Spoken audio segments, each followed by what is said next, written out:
से अपनी बात मनवा सकते हैं, but does that automatically mean that you have authority over them? Not really. And this is where exactly Max Weber make one of the most important distinction in political theory, that is power versus authority. Power का simple meaning है किसी से अपनी will follow करवाना, even if they don't want to. For example, imagine a police officer stopping you.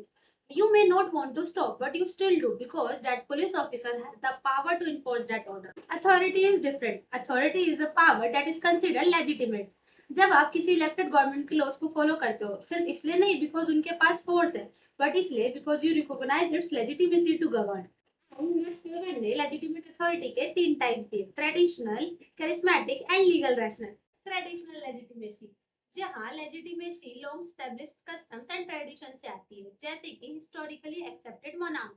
Charismatic authority, जहाँ people follows a leader because they believe in that leader's quality, personality and vision.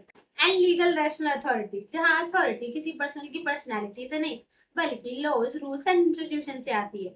Modern democratic governments are the classical example of that. People follows office and laws, not the person sitting in that office.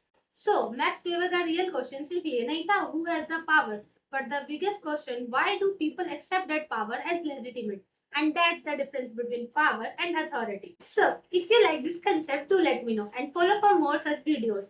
Until then, keep learning.